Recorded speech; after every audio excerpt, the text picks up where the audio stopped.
Hey, what is happening, guys? Welcome back. Thanks so much for waiting. So I've wanted to make a lot more videos the last couple of days than I've been able to, but not only have I been a little bit busy like usual, I've also been really sick. So even the last video I made about Star Wars Battlefront, I was kind of sniffling and stuff a little bit, and I'm right at the tail end of that stuff, so I may sniff a little bit more. It's not very fun to want to get on the camera in front of you guys and talk and be all energetic and stuff about video games and all this good stuff when you're not feeling good. So I really have tried not to do that too much. And so because of that, I actually have missed the boat on a pretty huge deal, a really big milestone that was actually achieved the last couple of days. As you know, we recently just celebrated the 3-year anniversary, the 3rd birthday of the Wii U. And the Wii U is, as you well know, easily my favorite system of this current generation.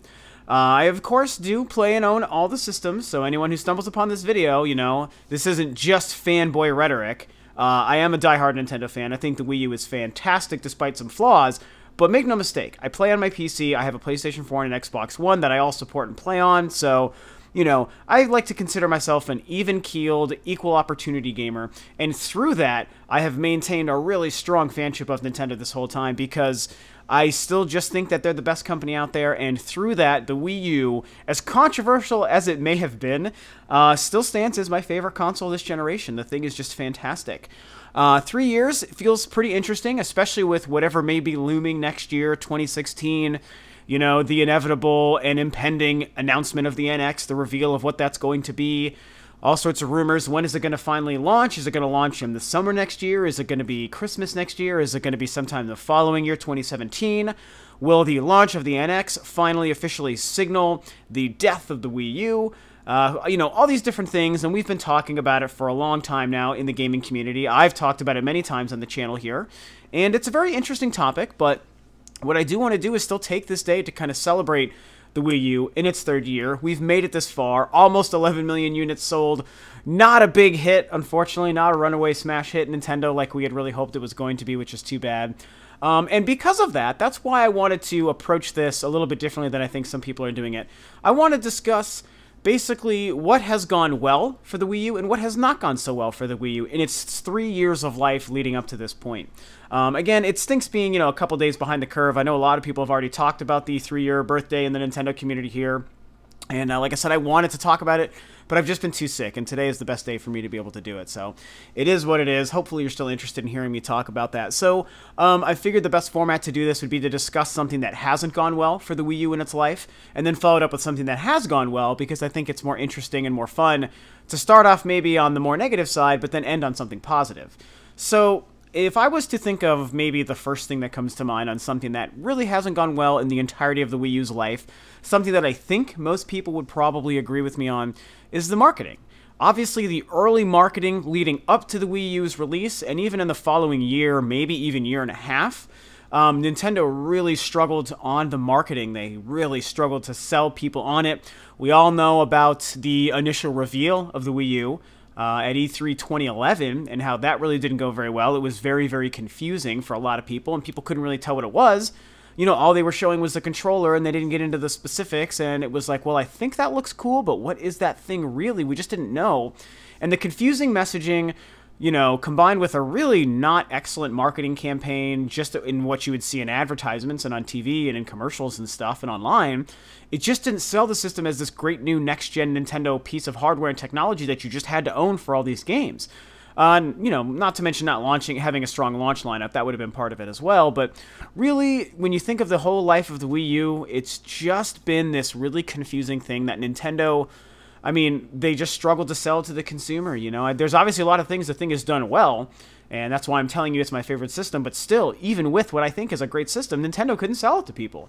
And that comes down to the marketing and the messaging and how they're translating to the consumer what this does and why it's a thing you must own. If you want a game, if you're a gamer, you need this thing, and Nintendo, unfortunately, has not done a very good job doing that. They have done some good things in marketing when it comes to specific games. We know that marketing for Mario Kart and Splatoon and Smash Brothers and stuff like that actually went very well, and a couple of other games as well. So they've been able to kind of fix the marketing machine the last couple of years in terms of specific games, but they haven't been able to do it for the console itself, and so it does sit at only almost 11 million units sold in 3 years. And that's just not too hot. I think the marketing has been part of it. But something else I think that the system has had going very well for it throughout almost the entirety of its life, obviously, the games. The Wii U easily has what I think is the best library of games. Now, of course, most of them are exclusive. You know, you get a mix of different companies, Nintendo and other companies making these games, but because the majority of the Wii U's quality lineup is exclusive, I think that means it has the best games. You know, and the exclusive conversation is one we have a lot. You know, is a game like Destiny or Call of Duty the most important to have on your system? Or is it games like The Last of Us and Halo and Zelda and Mario? Are those the games that are the most important? And they all have relevance. They are all important in different ways, absolutely. But personally, I think the exclusive games, I think it's the Zeldas and the Marios and the Uncharteds and the Halos of the world. I think those are the things that are the most important to a system and its library and to selling people on it. And obviously, because of the marketing, it didn't work too well with the Wii U, but still, when you just look at the actual games in the lineup, it's insane. I mean, Super Mario 3D World, Splatoon, Super Smash Bros., Mario Kart 8, Bayonetta 2, The Wonderful 101, Captain Toad's Treasure Tracker, Kirby and the Rainbow Curse, Yoshi Woolly World very recently, Super Mario Maker, if I didn't even say that one yet, Rayman Legends. There's just been so many games. I have like 20 Wii U games, and most of them, not all, but most of them are exclusive games. And that's pretty awesome, you know, and that quality lineup to me is what makes the system still my favorite, because even though the other systems maybe have features that the Wii U doesn't in some respects, and they're selling so much better, and they do get a larger variety of games, they don't have the best quality games. And that, to me, is why I love this machine. I mean, I'm going to game on it because when I have to pick the best game available to me, well, it's probably going to be on the Wii U. And to me, that's just awesome. And that's something that Nintendo has always done well. And even with a floundering machine, they've managed to maintain that quality standard in the games available on that machine, and that's pretty fantastic. It makes me really happy to see. Continuing the games conversation, if we flip it back to something that also hasn't gone very well for the Wii U in its life, another very obvious one that we've all talked about a million times is third-party games, third-party support.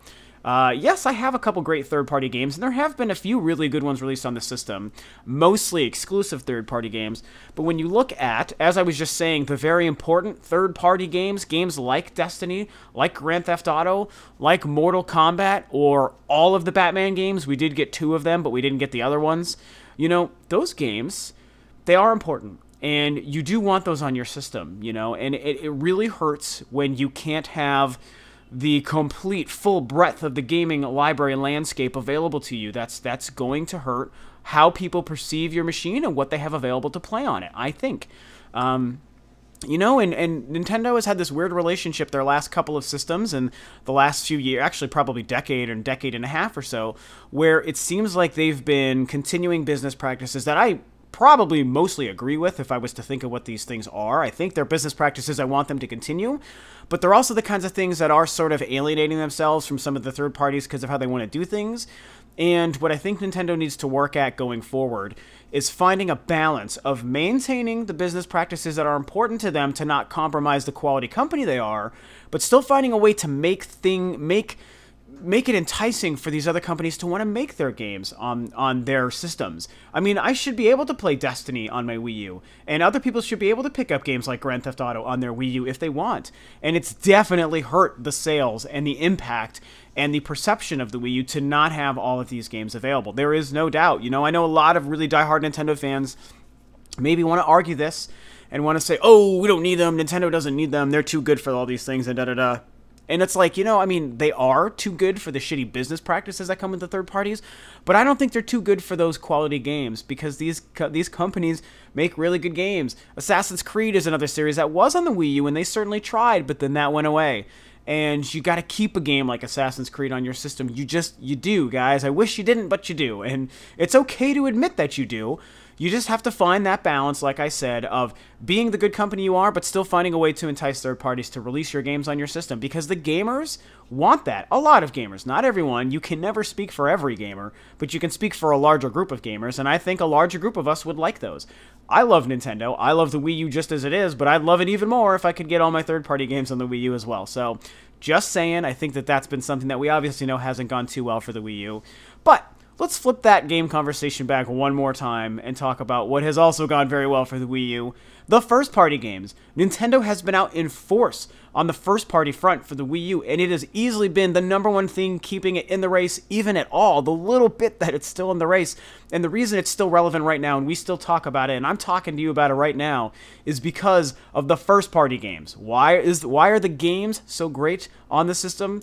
90% of that is what Nintendo has done and released on this system. They released an amazing Mario game in Mario 3D World. They released an amazing Pikmin game in Pikmin 3, an amazing Smash Brothers, an amazing Mario Kart, an amazing Mario Maker kind of weird thing, an amazing brand new IP game that's also a shooter game in Splatoon.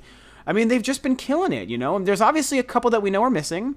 They managed to pull out Zelda in the form of the Wind Waker HD, which I think is fantastic, because you may have heard me say Wind Waker, I think, is the best Zelda game ever made, and it's easily one of my 3 favorite games of all time. So to give a great HD remake of one of my favorite games is a pretty huge deal. First-party game. We know that a Zelda game is coming. They've confirmed the new Zelda game will stick to the Wii U, so they're going to be bringing that as well. You can't argue there. Star Fox is coming very soon. Another huge Nintendo first-party property. The only Nintendo first-party property that is really missing, we all know what that one is. It's my jam, Metroid. We're unfortunately not getting a Metroid game. Haven't had a console Fire Emblem game in a while.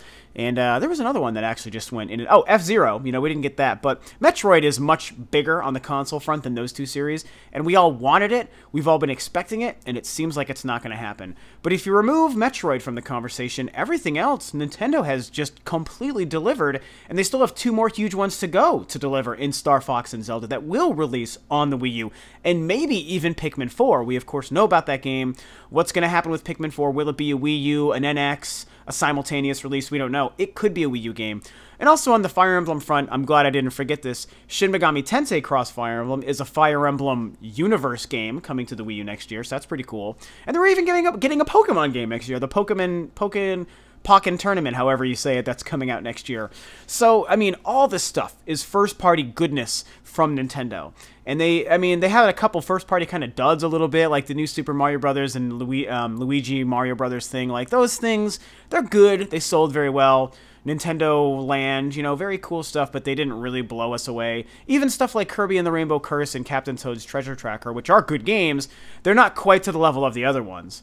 But it still shows, even when you include all those games, the huge breadth of first-party content Nintendo has just completely, like, bowled over to us on the Wii U. And they've been really, really strong in supporting it. And it's a shame that the system didn't pick up, you know, didn't catch on, I should say, for more people because of all these great first-party games they've managed to give us on the Wii U.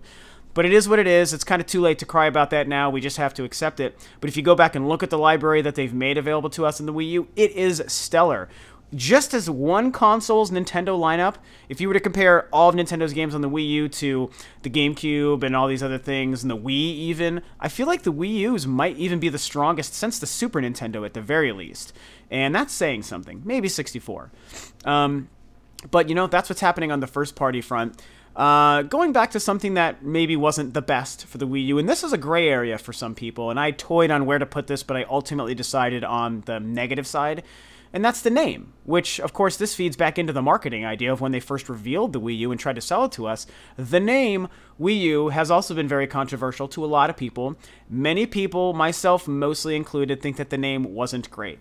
And there is a case to be made for maybe why it was a smart move, because Wii was so successful, why wouldn't you want to carry on that branding with Wii U? And I kind of agree, but I think Wii U might not have been the best way to go about it. I think a different spin on the Wii name, combined with a smarter reveal of that platform, probably would have been smarter. And the fact that they botched the marketing in the E3 reveal, combined with the fact that the name was Wii U, it further confused people. And while you can say that it's a strong name because the Wii was a strong brand, you still can't argue the fact that because of the name, it helped further confuse people, and Nintendo didn't know how to market and sell the system and translate to us, the consumer, what's really happening with this thing. Why is this a great system? Wii U doesn't sound tough. It doesn't sound catchy. It doesn't make it sound like the thing you just gotta go get and buy and own. You know, and granted, the Wii didn't either, but the great marketing helped with that. So, like, these things kind of work in tandem to maybe have held back the system in its early life. And now people are used to the name Wii U, and we just know that that's what the system is. So, you know, nowadays the name maybe isn't affecting things, but I think it made such a negative dent and impact on the first year or two that that's kind of what helped get the Wii U in maybe the not great position that it's in today. But let's talk again about something else that I think is pretty cool with the Wii U, is the Miiverse. Miiverse is a pretty revolutionary idea, I think, and I guess you could argue not revolutionary because it is just a social networking kind of idea for a console, and it's like, hey, there's a lot of social networking sites out there, so I guess that's true. But to integrate it so seamlessly into a console as far as how the UI is, what the network is like for interacting with other gamers, and how so many of Nintendo's games, and not even Nintendo's, just so many games on the Wii U, have this really excellent seamless integration of the Miiverse into the game, whether it's backgrounds in Smash Brothers, or interacting at the plaza in Splatoon, or if you are posting your results and other tips and tricks and stuff whenever you complete a level in a game like Super Mario Maker, or Super Mario 3D World, for example. Like, those are really great things that keep you connected to this social networking hub, and once they finally made it available on the 3DS about a year or two ago, that further improved what the Miiverse is doing, and so the Miiverse is now this overall Nintendo hub that works with its home console and its handheld. And that's pretty cool. It works with all of those games. There's all these communities for different games to chat about. I do think that it needs to be improved in the future, maybe with the NX, but when you just look at it for what it is and how it works and operates with the Wii U as the Wii U stands today, it's fantastic. It's a great way to interact with your fellow gamer, to talk about the things that are important to you, to share photos and tips and tricks, like we said, spoilers, this and that, and also to interact with the games and with the community within those games. It's really pretty cool. I think it works better than the other two systems combined. I mean, I have an Xbox One, I love it. I have a PlayStation 4, I love it, but it doesn't feel the same. I use Steam, I love it, but it doesn't feel the same interacting with people in the community that it does on Miiverse, and I think that's a pretty huge thing. So I'm hoping for improvements on Miiverse down the road, and I think it's been a really unique thing to help sort of keep the Wii U relevant to a lot of gamers. Something else that I think we can all probably agree hasn't been the best and smartest thing for the Wii U, that some people may argue against, the power of the system. You know, I think we have to just ultimately understand and agree and accept that the system, of course, isn't nearly as powerful as its competition. We've known that for a while. And honestly, it's fair to say that that's been something that's held the system back, I think, in two big ways. One is the perception to gamers, because, you know, like it or not, people, especially the younger gamers today, they want that power. They want those graphics. They need all these things. And without the best graphics, then I don't even want to play the system. That's just how people are. It's stupid, and you miss out on great games, obviously, when you have that attitude. But you have to admit that a huge conglomerate of gamers do have that attitude. So if you make the system that happens to be the least powerful of everything available on the market, that huge conglomerate of gamers is going to overlook your system. They're going to completely ignore it, or at least look down on it and snub their nose at it and say, that's not worth my time, that shit ain't powerful at all, blah, blah, blah. My PlayStation 4 has better graphics. You know, and that's just what those people are going to care about. So you're going to hinder and alienate your system from that huge group of gamers. The other thing it does, and I think this is arguably the bigger deal, maybe not, is it also, building off of the games thing and the third-party thing, it's going to hinder your development and your relationship with third parties. Because if your system is harder to develop games for, and even more importantly, harder to port other games to because of the power under the hood and the architecture under the hood, that's also going to hold your system back. It is going to hold your console back. What's brilliant about Nintendo is they create their architecture so that they can work pixie dust fairy magic on their games. They will make a game that they know how to make on their system that looks 10 times better than the best thing on a more powerful machine. That's what Nintendo can do. But the problem is other developers can't do it. They don't understand the system and the system, and the ins and out of that architecture well enough to do it. So it becomes a larger struggle for those other companies to make quality games on your system or to port their other quality games available on the Xbox to PlayStation over to your system. So that's just that lack of competitive system power, I think, is a drawback, unfortunately. Even though I don't need it for myself, you hear me say that, I'm not complaining about it for me, my gaming life. I've enjoyed the Wii U with the power it has. But if you look at the larger picture of what's made maybe the system not as successful as we would like it to be, the power has held it back and prevented it from being successful because it alienates it from certain gamers, and it makes it harder for developers to work on it. It's just the simple facts, you guys. Like it or not, you can't deny it. That's a fact. Something else that has gone fantastically well for the Wii U. I always love to come back to the positive things, I'm realizing. Only a couple more to go here. Something else that's gone really well for the Wii U, it's free online. As of the 8th generation, it is official that Nintendo is the only company with a console offering completely 100% free online support, online gameplay, and online interaction with the community. Now, there are elements of things that you don't have to pay for on both PSN and Xbox Live that you can do for free, but what you can't do is play any one single game. If you're going to play a thing online on PlayStation or Xbox, you need to be paying in some way, shape, or form for PlayStation Plus or for Xbox Live Gold. You have to pay something either monthly, quarterly, or annually. Nintendo does not have that shit. Obviously, their online infrastructure isn't as strong or solid as the other guys. We do know that for sure. So there's some things that you can't do online with the Wii U that you can with the other ones. But you know what? You can play games online, and that's all free. And you can shop online for the crazy amount of content and games they have available on the eShop for free. And you can post on Miiverse and interact with other gamers and share things for free. That is super cool. That is fantastic. That is invaluable. And for all we know, that may be going away really soon. I mean, it's pretty amazing that Nintendo is the only company that's still doing that. And I think it's overlooked a lot, which is unfortunate. Last generation, the PlayStation 3, PSN was free as well. And that was really great. So both PSN and the Wii, you could play online for free, whereas Xbox, you couldn't. This generation, Sony had introduced PlayStation Plus, and PlayStation Plus became mandatory to play games online for PSN, so they're basically getting everyone to have to pay for that nowadays. And I'm paying for it. I love playing online on all three consoles and on my PC for sure. But there's no doubt that it's amazing that Nintendo is still staying true to the gamer, thinking of the gamer first, and they're offering their online service and online gameplay for free. That is fantastic. Definitely not to be overlooked. This is going to be an interesting one, kind of wrapping up here. Something that is maybe not excellent about the Wii U and has definitely held it back, of course, going back here one more time, is going to be the controller, the gamepad.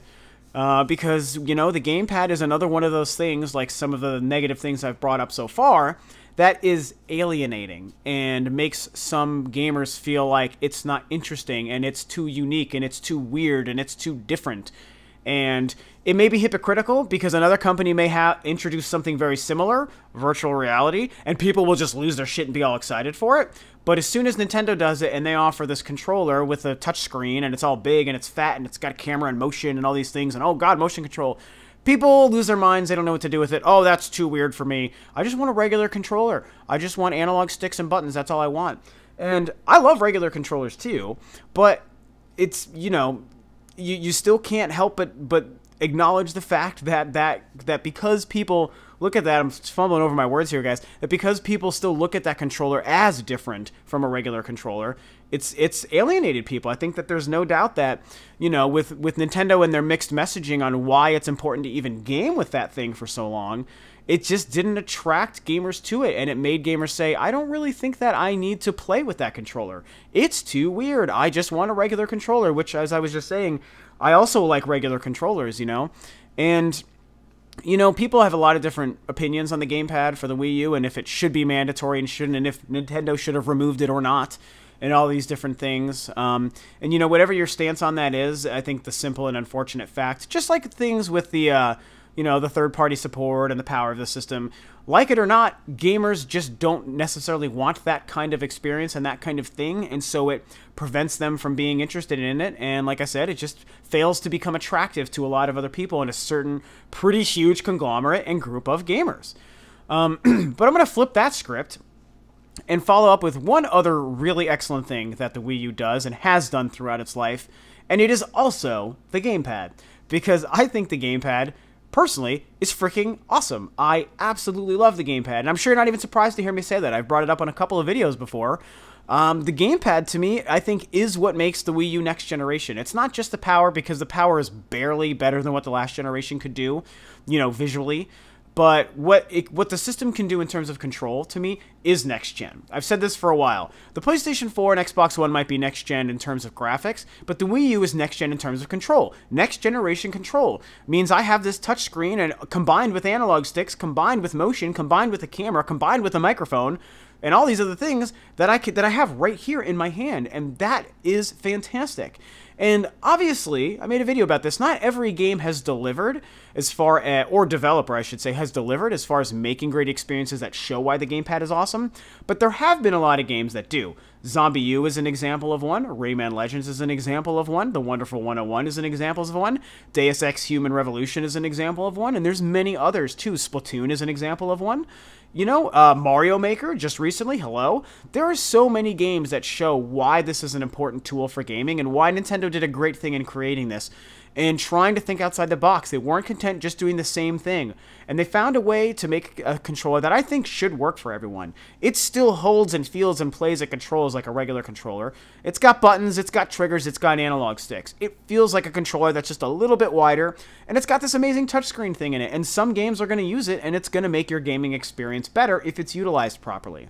So, whereas you can say for some people the controller was a bad thing that, you know, kind of they wanted to disassociate with the Wii U because of that controller, for other people, myself included, it became one of the best things about the system. It's probably my favorite thing about the system, next to the games, is the controller. I love the gamepad. When I have a game that makes the gamepad awesome, where the gamepad is making the game experience awesome, that is almost euphoric. I can't tell you what it feels like to play a really good game where I'm using the gamepad and the touchscreen and the motion and all these things.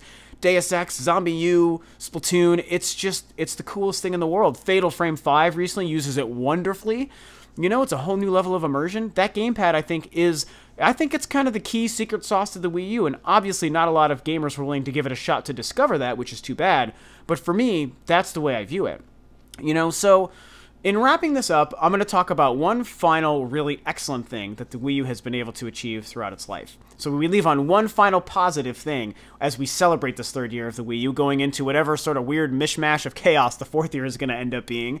And that's going to be that it's also, on top of being the only system to offer free online, we all know what I'm going to say, it's the only system that has offered backwards compatibility since day one. And that, my friends, is freaking huge. And you know, something that people who have brought this up before haven't even had a chance to talk about, and I only just now thought about, is Nintendo's achievement in backwards compatibility is an even bigger deal, because to make games backwards compatible, or to make your system, backwards compatible with the previous generation system, being the Wii, means you also have to make the controller backwards compatible. You need to be able to use a completely different, brand new, unique controller in the Wiimote and Nunchuck usable with your system. And Nintendo went so far as to provide a sensor bar with the Wii U, even though it was a last generation piece of technology for their previous machine.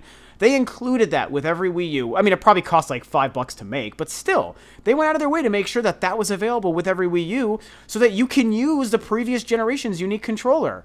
I mean, it took the Xbox One freaking 2 years to get backwards compatibility, and that's great. I'm excited for it, and I'm glad other people are excited for it, but that's like, they don't have to do anything with the controller. You take the same flipping controller you used before and you use it again. It's like there's no difference in the controllers.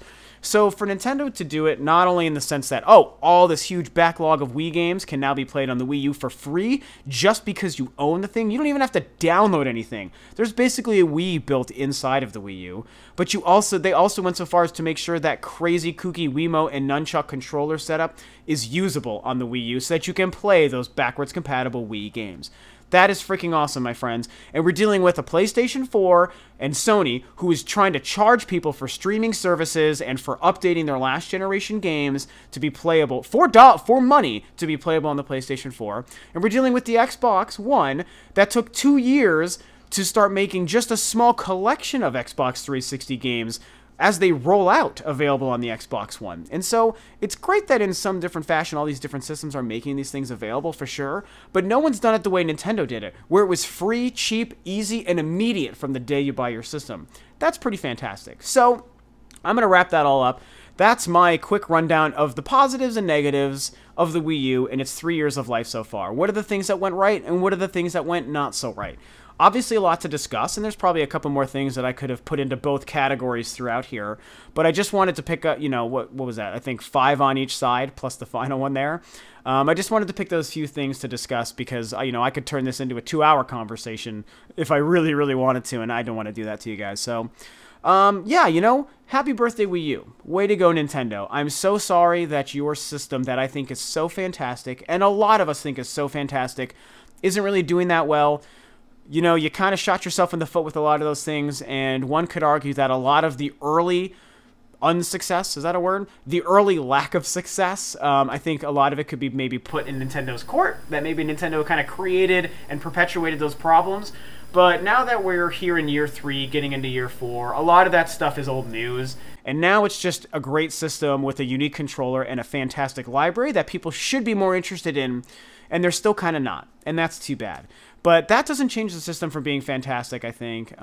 It doesn't change it from being easily my favorite machine, and it's one of my favorite consoles of all time. It's probably in like the bottom half of a top 10, maybe, if I ever made one. But it's a great machine. The Wii U is fantastic. I want to hear you guys talk about the Wii U, you know, celebrate the Wii U, wish happy birthday to the Wii U like you've done on probably many other people's videos. You know, talk about your favorite things that the system has done, your favorite games that are available.